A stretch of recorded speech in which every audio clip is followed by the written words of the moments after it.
Now, the rest of the story. Alright everybody, welcome back. Well, the other day, I went out the second day that I was trying to bale hay, which is actually yesterday. Well, I had a bearing go out. The baler got hot, and that really isn't why I'm hitting it with water right now. This bearing, you can kind of see that's out. I'm currently torching. I really wasn't in the mood to sit and mess around trying to hit it with a hammer or chisel or break it in two. I imagine a lot of people, or some people out there, are probably appalled that I'm going through and torching what's left of this bearing off.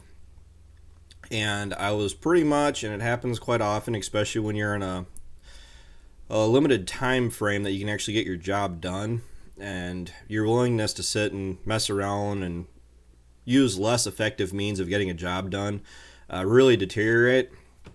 And I knew full well that we had rain coming. We didn't get rain, by the way. It's the first time this year, somebody put that on a calendar, that we could actually get this hay or this new seeding, oatlage.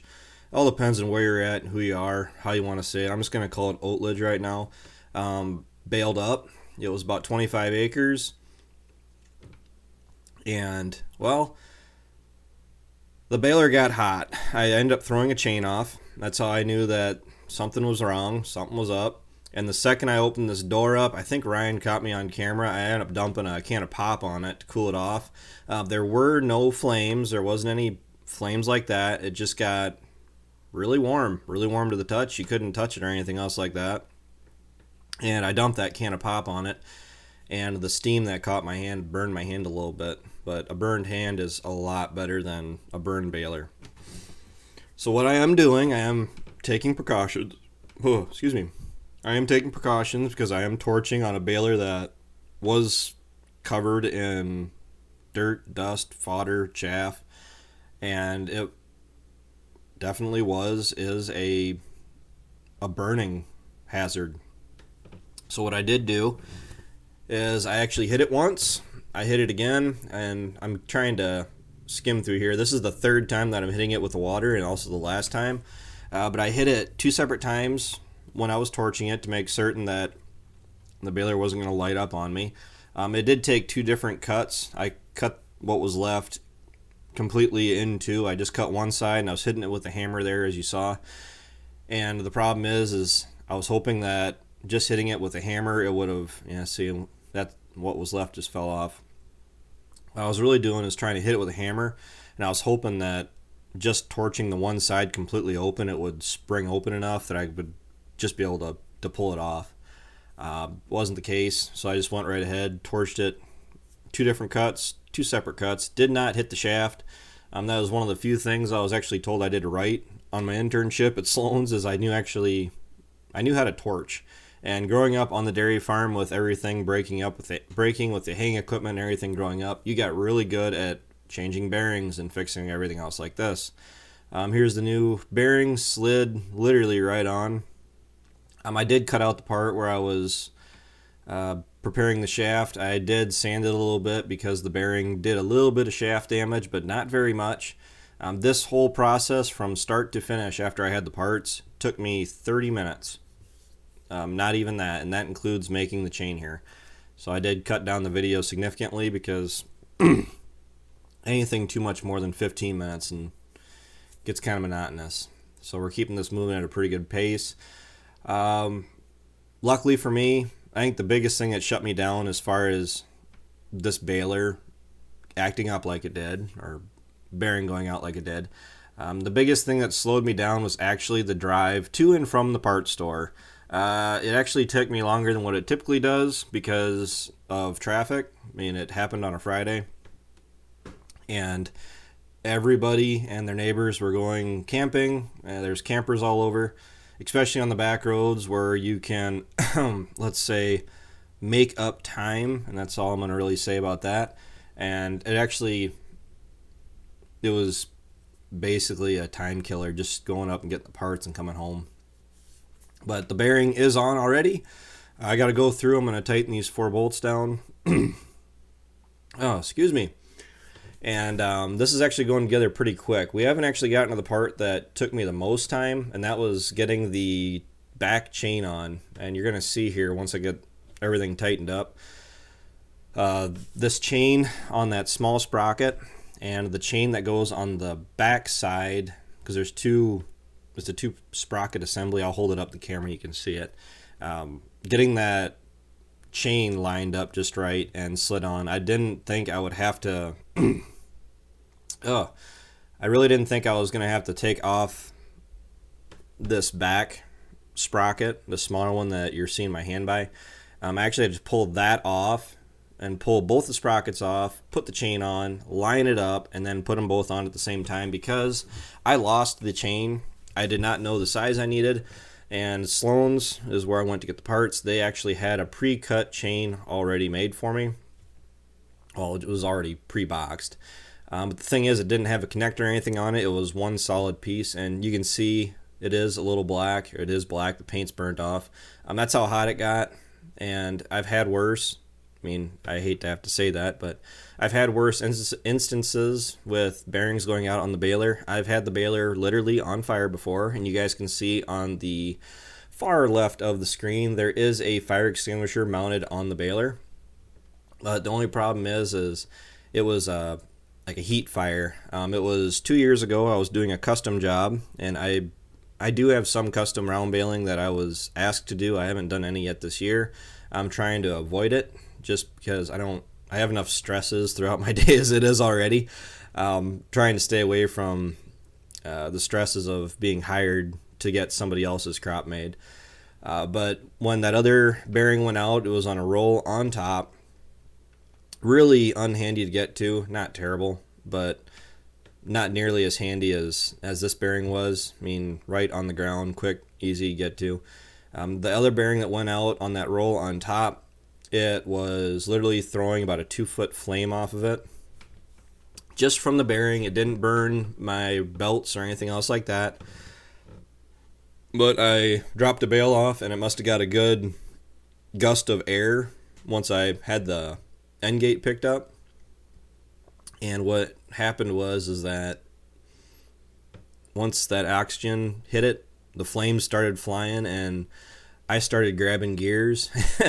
I made it back to the buildings, and I doused it with water. I mean, this was at a custom hired job for corn fodder, but they had a dairy operation, so I knew right where to find water.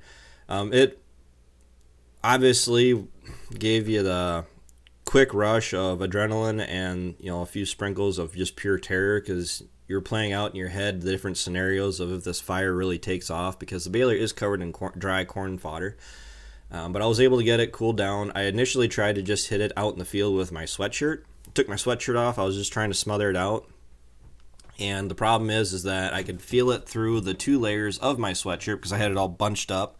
I could literally feel the heat through the sweatshirt, and it was actually proceeding to burn my sweatshirt. So that's when I was doing, let's just not quite field or road gear through the field, but fast enough back to the buildings, and doused it with, I think it was only like a half bottle of water, or a half milk bottle of water. And you can see here I'm going through, taking out this pin, and I got to slide the sprocket off. This gave me the most trouble, or grief I should say, but all in all it really didn't waste much time. This case, I'm definitely thinking that's something I got to do, especially when I get farther away from home, or on some of these fields where I can't immediately drive back to the buildings or get right to a water source. Carrying a bottle of water. That's actually what I filled up, was just a pop bottle full of water, and threw it in the cab with me. Fire extinguisher would work great if I had flames flying, but I didn't so much have flames flying as it was literally just all the metal and all the components in there are hot, are literally just to the point where they're ready to light up. And I got lucky. Happens, seems like more often you're lucky rather than rather than good, I think is what the statement is. Or would you rather be lucky or good? Well, sometimes just being fortunate enough that you stopped soon enough and were able to avoid losing a $15,000 baler. And so definitely if the baler would have went up, I probably would have tried to save the tractor. I've had a couple people ask already, I mean, would you have at least saved the tractor? And the statement is absolutely. I mean, that tractor was expensive, and I don't exactly want to risk losing two pieces of equipment. One is more so bad enough. Also, the giveaway announcement, quick. That quad track is going to be announced twice. If I haven't done a picture of it at the beginning of this video, I'm going to be announcing the quad track probably in the next video or two. I'm going to do two different announcements for it because of what it is. So you're going to be able to comment on two different videos, and then I'll be using the two videos and pulling a comment from one of the two videos. So you'll be increasing your chances of having a chance to win. So I'm hoping to get that quad track sent out and going from there. All right, and gonna finish up here. I got the chain on. I know I'm trying to talk over everything that I'm actually doing here. The chain is on, the spacers. I only lost one spacer, and luckily enough for me, I did actually have one in the parts bin I was able to use. And I go through, get that pin back in, and we're actually in the home stretch here. And then I think I actually, done with that. Yep, took a few minutes. I think it took about 10 minutes to go through. I made a new roller chain for this, and really didn't take me too long at all. I thought about trying to film it, but to be completely honest with you guys, I wish I would have had this camera a little bit closer so you can see everything that I was doing, but I was definitely in the mindset of I just threw my camera up, hit the play button, and I didn't mess with it until I was done, because time was of the essence, because especially when something like this shut you down, in the end, it's major, but it wasn't super major, but I still lost 2.5 hours of baling. So by the time that I actually went back out and started baling, I should have been hauling hay in. And the problem is once you get a problem like this done, and I only had 6 bales made, and I had basically the whole field to do yet, going back out at 3:15 in the afternoon and then not knowing if you're going to have any other problems, show up. And on top of that, they were calling for rain, and you guys will be seeing a video here. I do have the footage. I just haven't done anything with it yet to get the video put together, but my mom and I actually went out and we hauled until 10 o'clock trying to get the hay picked up. And that is done, and we're going to do a test run here. You can see the camera shaking. And just like that. For the record, I did notice that this chain and the two chains that I did replace in this video were going to have to be replaced before we started third crop, but I was sincerely planning on trying to at least get through second crop before I went through and redid the chains. The big long chain, which is on the far left, you can see it moving there. I'm about to hit it with some lube. Planning on replacing that one either right before or directly after corn fodder this fall. It's really going to depend on what kind of condition it's in after we get done making hay. It is in really good condition yet, but I figure about every 2 years on that chain. Plus there's the chains on the far side of the baler I want to change too. So now that you guys got to see a potential baler issue, thanks for watching. Thanks for tuning in. Take care. Take it easy. Keep in touch.